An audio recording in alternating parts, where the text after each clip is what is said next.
Salve, salve galera, sejam bem-vindos a mais um vídeo aqui no canal Biologia Legal. Para quem não me conhece, eu sou o professor Rodrigo. Estou aqui hoje para falar de um assunto que está meio esquecido aí, inclusive nos jornais, quase não se fala mais do assunto. É sobre a questão aí do mosquito Aedes aegypti, né, que é o vetor aí da dengue, da zika, chikungunya e febre amarela. Ultimamente só tem se falado muito aí sobre Covid-19, né, o coronavírus, a pandemia, e algumas pessoas nem lembram mais que existe a dengue, a zika, o chikungunya, né, essas doenças aí transmitidas pelo Aedes aegypti e por um outro mosquitinho aí que nós vamos ver mais adiante.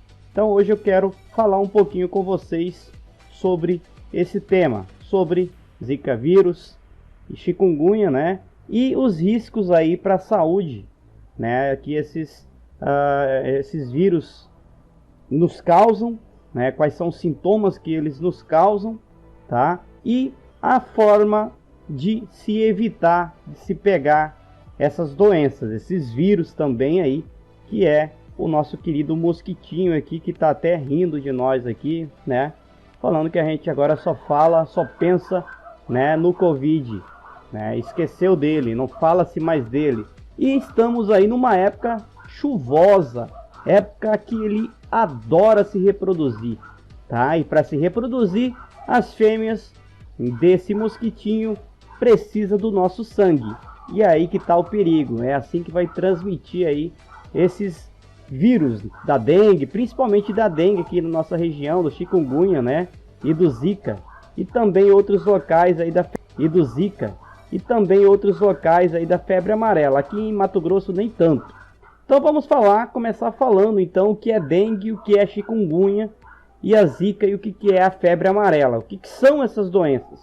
Essas doenças são ocasionadas por vírus, por isso nós chamamos elas de viroses, tá? Então no caso dessas doenças aqui, desses vírus aqui, né, eles vão ser transmitidos aí de uma pessoa para outra através de um vetor, através da picada, né, da fêmea contaminada do mosquito da espécie Aedes aegypti ou Aedes albopicus, tá? Que são dois tipos de mosquitos aqui, vulgarmente chamado bastante pelo pessoal de pernilongo, tá? Mas são duas espécies, os principais vetores aqui no Brasil dessas doenças, desses vírus, tá? Dengue, chikungunya, zika, e ser um mosquito aqui, né, da espécie Aedes aegypti. Ele é um mosquitinho pequeno, não faz muito barulho, ele tem um tamanho médio aí de 1 centímetro de comprimento.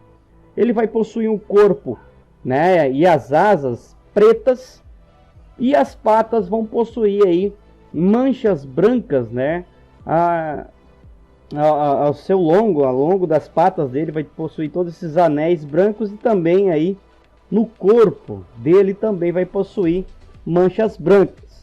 Ele voa bem baixinho, produz pouco zumbido e ele é mais ativo principalmente pela manhã e também ao entardecer, tá? Então quem vai transmitir, né, a doença para nós, lembrando, é a fêmea, né, dos mosquitos aí do gênero Aedes aegypti e Aedes albopicus, tá? Então aqui, ó, vou mostrar a diferença de uma espécie, tá? Então aqui, ó, vou mostrar a diferença de uma espécie para outra. Eles são bem parecidos, porém vão ter algumas diferençazinhas, tá? Então o Aedes aegypti aqui deste lado, ele o nome dele, né, para quem não sabe, o termo Aedes vem do grego, que significa odioso, e a aegypti vem do latim, que significa do Egito. Isso porque esse mosquito ele é de origem egípcia, tá? Então ele não é originário do Brasil, ele veio para cá depois das navegações, né, a bordo de navios, e se instalou aqui, se deu muito bem na nossa região. Ele vai medir aí menos de 1 centímetro geralmente de comprimento, tem o corpo escuro com as manchas, as pernas são escuras brancas, né, os anéis brancos. Porém, a grande diferença do Aedes aegypti para o Aedes albopicus, nós vamos ver, vai estar aqui no dorso dele. O dorso do tórax dele, né, tem um desenho em forma de lira. Esse desenho aqui tá? Ele é preto com essas listas brancas aqui, bem diferente, né, da lista única aqui do Aedes albopicus. Então, esse desenho é característico aqui do Aedes aegypti.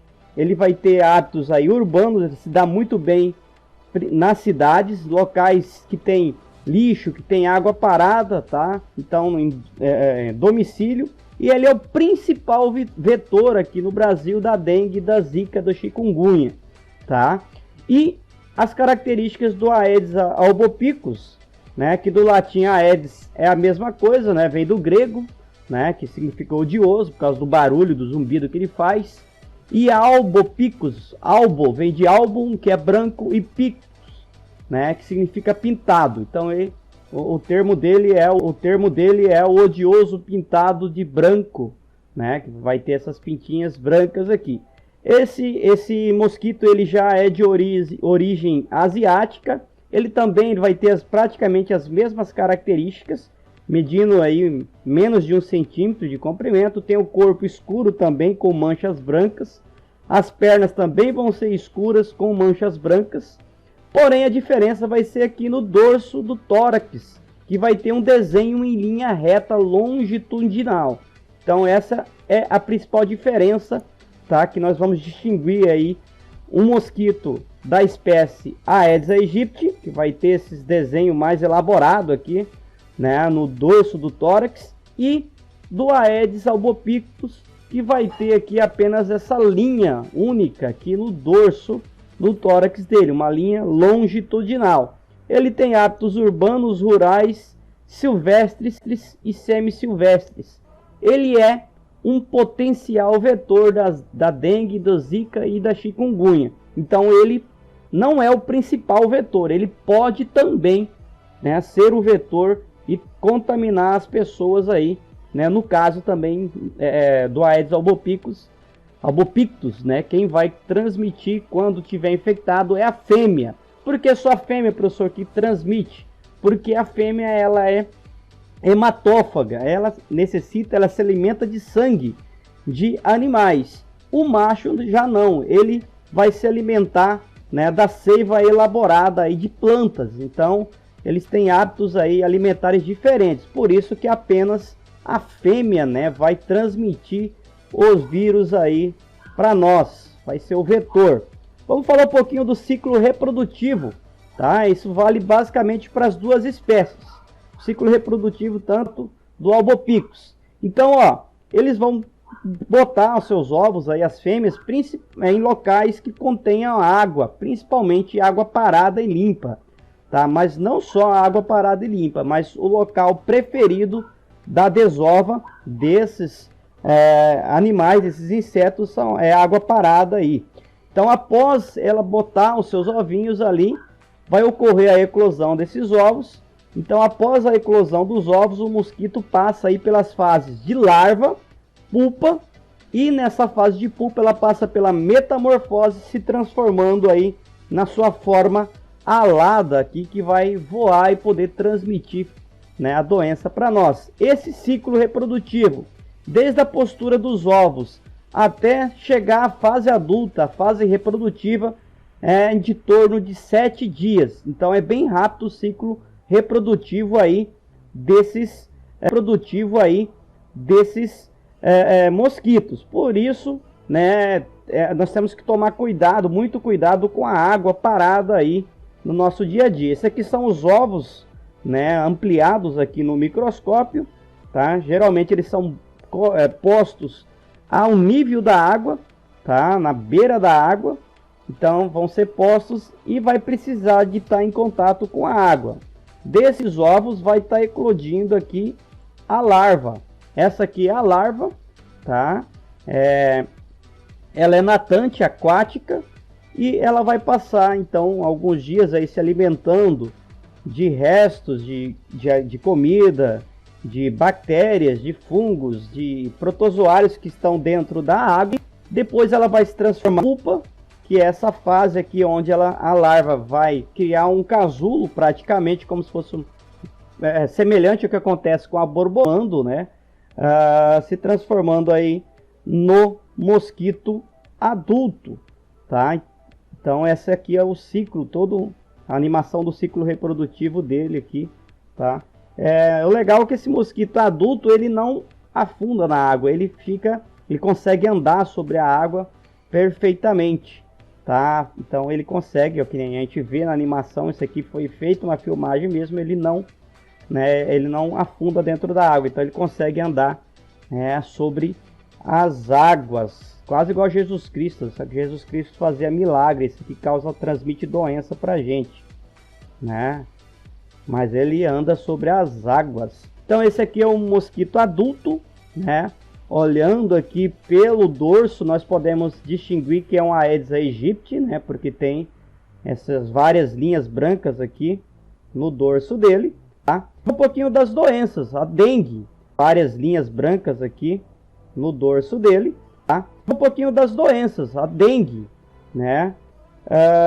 O aparecimento dos primeiros sintomas da doença da dengue vai acontecer entre o 8º e o 14º dia após a picada aí do inseto que estava contaminado com o vírus da dengue.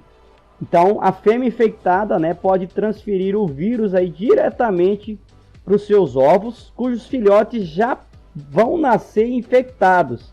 Isso é uma curiosidade sobre esse mosquito. Então ele não necessita, né, geralmente de ir e picar alguém, chupar o sangue de alguma pessoa infectada, porque se a mãe desse inseto, desse mosquito da dengue, dessa fêmea, já estava infectada, ela transmitiu esses vírus para os ovos e o filhote já nasce aí infectado, tá? Já transmitindo. Então isso facilita muito a dengue. Só lembrando que existem dois tipos básicos de dengue: a dengue simples, tá? E a dengue hemorrágica. Vamos falar da dengue simples. Ela tem, né, os sintomas. O principal sintoma é febre alta de 39 a 40 graus Celsius, tá? Tem um início abrupto. Geralmente vai durar de 2 a 7 dias aí esse sintoma, essa febre. Também traz muita dor de cabeça, dor atrás dos olhos, tá? Parece que está doendo, queimando aqui atrás dos olhos.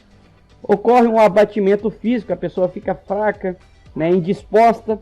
Ocorre também muitas dores no corpo, nas articulações. Pode surgir manchas vermelhas na pele, tá? Semelhantes aí às manchas do sarampo, tá? E a outra característica que eu já falei muito forte é a fraqueza, a indisposição da pessoa. Também a pessoa vai ter muitas náuseas, vômitos e perda de peso durante esse período. Aí, né, que ela estiver doente. Já a dengue hemorrágica é um pouco mais preocupante, tá? Já pode evoluir aí e levar ao óbito, inclusive. Então ela vai trazer aí os sintomas, a letargia, né, que é um estado de sonolência profundo ou irritabilidade muito grande. Também acontece a hipotensão, né, postural, ou seja, a pessoa vai ter tontura com escurecimento das vistas, vai ter a sensação de fraqueza também, sudorese, palidez e pode haver até desmaio no caso. Pode acontecer aí, né, como é uma dengue hemorrágica, sangramento aí na boca, nas mucosas da boca, do nariz e na garganta. E tem vômitos persistentes, tá? A pessoa vomita muito mais do que uma pessoa com danas, como o peritônio, né, que recobre aí o abdômen, né, na pleura, que recobre os pulmões, e no pericárdio, que é uma capinha que recobre o coração. E a pessoa vai ter aí também uma dor intensa e contínua no abdômen. Então, esses aqui são os sintomas da dengue hemorrágica.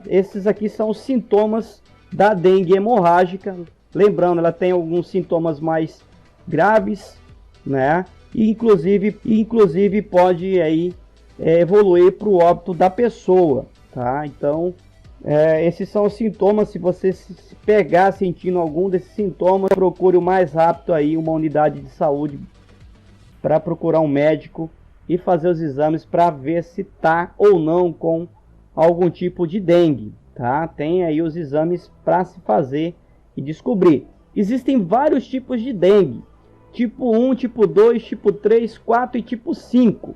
No Brasil, nós temos aqui a dengue do tipo 1, chegou no Brasil em 1986 e está até hoje aí. A dengue do tipo 2 chegou no Brasil em 1990 e ainda é presente aqui, ainda continua no Brasil.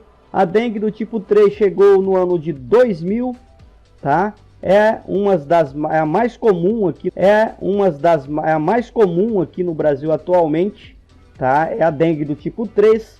A dengue do tipo 4 chegou no Brasil em 2010 e é o tipo mais raro aqui no Brasil, né, de dengue, porém ainda acontece. Já a dengue, né, do tipo 5 não chegou no Brasil, ela foi descoberta, reconhecida na Ásia no ano de 2013 e ainda não existem casos. Agora vamos falar um pouquinho da chikungunya. Nome meio estranho, né?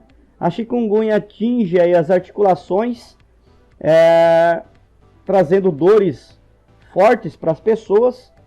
O termo chikungunya veio aí do africano, né? Maconde, que significa aquele que se dobra. O termo chikungunya significa aquele que se dobra. Isso em decorrência da característica da pessoa que está com essa doença. Por ela sentir muitas dores nas articulações, ela tem essa postura, o paciente adota essa postura aí, né, de ficar dobrado, encolhido aí por causa das dores nas articulações, né? Essa doença causa muitas dores nas articulações. Então os sintomas de chikungunya, né, após o início ela vai ter a febre, né, bem no início. Mais comum aí vai ter inchaço dos punhos, dos dedos das mãos, dos cotovelos, inchaço dos punhos, dos dedos das mãos, dos cotovelos, dos joelhos, tornozelos, dedos dos pés, tá? Então ela vai atingir muito mesmo as articulações das pessoas.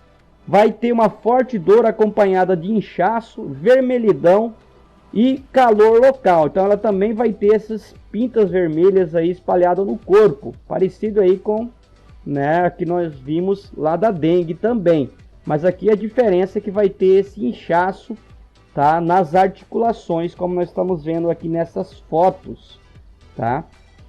Agora vamos falar um pouquinho do Zika vírus, né? Sintomas do Zika.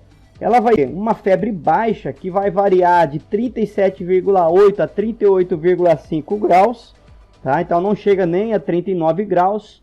Também vai ter dor nas articulações, tá? Mais frequentemente nas articulações das mãos e dos pés, com um possível inchaço. Então nem sempre o Zika vai trazer o inchaço ali, que é comum no chikungunya.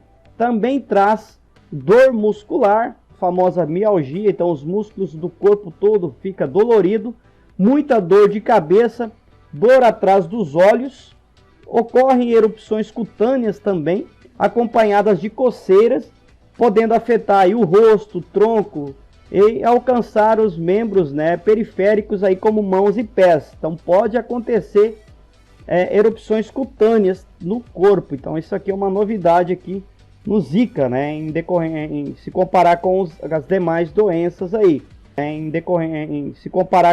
as demais doenças aí. Pode ocasionar também, a pessoa além de estar com o Zika vai ter geralmente conjuntivite, tá? Que é um quadro de vermelhidão típico aí dos olhos, inchaço dos olhos, porém aí que não ocorre secreção. Então geralmente a pessoa que está acometida com a Zika vai ter a conjuntivite, né? Se não bastasse apenas esses sintomas aí do Zika. Então aqui são os sintomas do Zika vírus, aqui algumas fotos, né?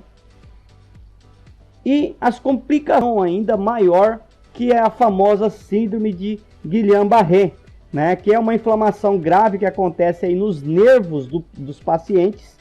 E levar a acontecer essa inflamação impede que os nervos transmitam os sinais aí do cérebro para os músculos. Isso, né, vai levar a acontecer a princípio formigamentos nos membros, fraqueza, dificuldade em andar e paralisia dos membros e dos músculos da respiração, aí culminando já um quadro mais grave aí no final. tá? Então isso pode acontecer assim, essa síndrome, que é uma complicação do Zika vírus, tá? Isso aqui é uma pessoa que ela teve essa doença, tá? Tá aqui a fonte da notícia falando dessa pessoa. Ela estava grávida, ela conseguiu dar à luz mesmo tendo a síndrome, tá? Porém, ela perdeu o movimento totalmente, né? A paralisia aí, né, dos membros superiores e inferiores, tá? Dos membros superiores e inferiores, tá? Respiração aí artificial aí, então teve essa síndrome. Nem sempre, né, essa síndrome chega a essa paralisia total, tá? Mas pode evoluir para essa paralisia total e levar inclusive à morte. Porém, algumas vezes é possível aí da pessoa conseguir se recuperar. Outra complicação do Zika vírus é a microcefalia, que essa microcefalia é caracterizada aí por uma malformação cerebral, né, que faz com que o crânio não se desenvolva de forma normal. Ela não tem cura, a pessoa nasce já com essa malformação, não tem como, né, resolver esse problema, porque a pessoa nasceu com o cérebro não desenvolveu e vai ter alguns problemas decorrentes aí dessa microcefalia, né? Ataque epilético, atraso no desenvolvimento, dor de cabeça, visão prejudicada, pode ter fotofobia, surdez, doenças nas articulações, entre outros problemas aí ocasionados pelo Zika. Para eu falar um pouquinho da febre amarela, que não é tão comum aqui no nosso estado, pelo menos aqui próximo à capital, né? Mais comum no norte do estado, para o norte do Brasil, né? Mas é transmitida aí pelos mesmos vetores. Ela vai ter um início súbito de febre, né? Da febre amarela. A pessoa vai ter muitos calafrios, né? Tremor, vai ter dor de cabeça intensa, dores do corpo em geral, náuseas e vômitos, fraqueza e fadiga e uma febre alta. Além disso, vai ter icterícia, que é o amarelão, a pessoa fica com os olhos amarelos, com a pele amarela, e pode ter hemorragia também, tá? Então essa aqui as características, a icterícia, né, que é a pessoa amarela com os olhos amarelos, as palmas das mãos amareladas, e os principais criadores, quando a gente fala em Zika, em chikungunya, em febre amarela, em dengue, né, o que ocasiona ela em si, o que causa todos os sintomas da pessoa é o vírus. Mas esse vírus ele não passa sozinho de uma pessoa para outra, através do ar, que nem acontece com o Covid-19. Ele precisa de um outro ser vivo, que é no nosso caso, as nossas duas espécies de, né, mosquitos aqui, o Aedes aegypti, né, e o Aedes albopictus. Tá? Ambos eles vão viver, eles vão ser criados geralmente ao nosso lado, dentro das nossas residências ou próximo às nossas residências. Então, os principais criadores desses mosquitos, que são os vetores que transmitem esses vírus para nós, para os seres humanos, são as caixas d'água abertas, né? Pneus jogados que acumulam água abertas, vasos que não tem a perfuração ali, né, para escorrer a água. Uma tampinha de garrafa de refrigerante, uma tampinha apenas, ela pode armazenar água ali o tempo suficiente para que a fêmea bote os ovos, para que nasça uma larva, passe pela metamorfose e surja novamente um outro mosquito. Então mata isso, né? As piscinas, né, abandonadas, calhas que não são limpas, que armazenam aí, sempre ficam folhas aprisionando aí água. Esses cacos de vidros colocados nos muros aí, de garrafas, as pessoas colocam aí com o gargalo da garrafa inteiro. Isso aqui, né, vai armazenar água e né, um parque de diversões aí para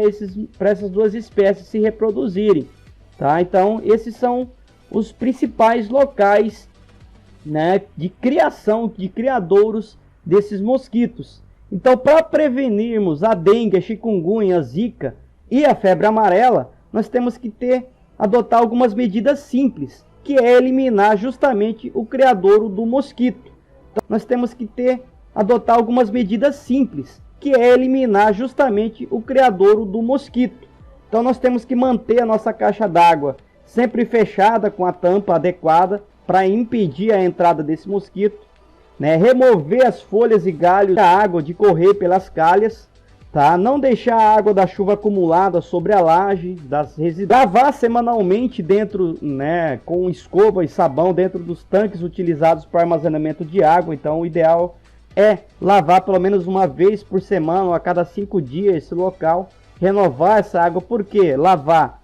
Porque o ciclo de vida desse mosquito, desde a postura do ovo até o mosquito poder sair dali, né, pronto para infectar outra pessoa, leva em torno de 7 dias. Então, se eu fizer essa limpeza a cada 5 dias, 6 dias, no máximo 7 dias, eu consigo, né, interromper esse ciclo reprodutivo desses insetos. Então, manter bem tampado também barris, caixas d'água, baldes de água.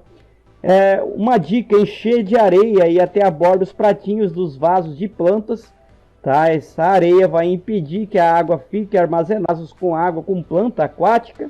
Trocar também e lavar esses vasos, né, com escova e detergente aí, e sabão, né, pelo menos uma vez por semana também. Quem tem garrafa de cerveja, de refrigerante, garrafa, né, em casa, sempre que for armazenar, para quando for comprar e trocar ela, devolver lá no mercado ou na distribuidora, armazenar de cabeça para baixo. Isso impede que a água seja armazenada dentro, impede que ela sirva de criadouro, né?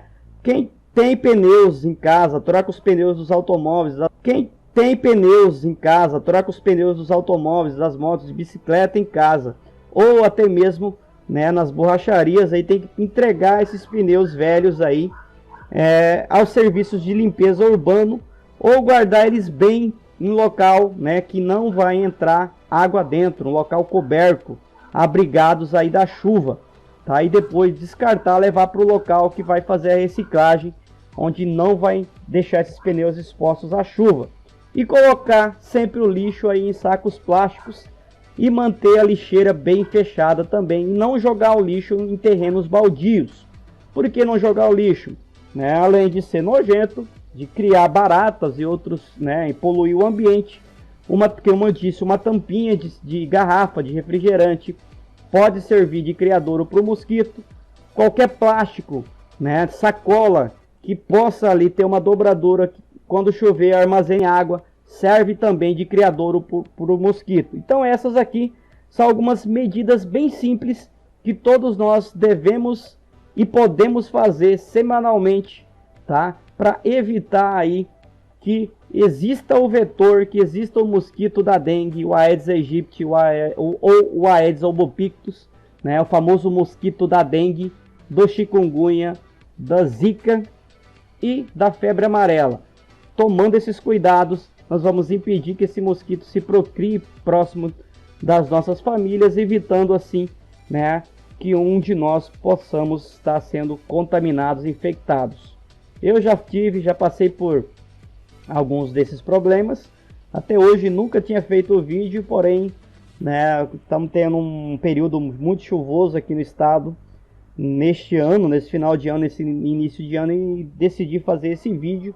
E futuramente a gente acha aqui próximo à minha residência, ou dentro aqui mesmo, procurar aqui algum criadouro, para mostrar que mesmo com todo o cuidado que nós temos aí, nós podemos encontrar esses criadouros aí, né, dentro da nossa casa ou ao redor da nossa casa, tá? Então esse foi o nosso vídeo, espero que vocês tenham gostado. Se gostou, não esqueça de deixar seu like, deixar seu comentário, tá? Dá uma procurada aí na sua casa, faça esses procedimentos aqui, essas medidas aqui, para evitar de você ter aí ou alguém da sua família venha a ter algum desses vírus, algumas dessas doenças. Lembrando que combatendo o vetor, se não tem o vetor, se não tem o mosquito, não tem como esse vírus nos infectar. Então esse foi o vídeo, espero que vocês tenham gostado, um forte abraço.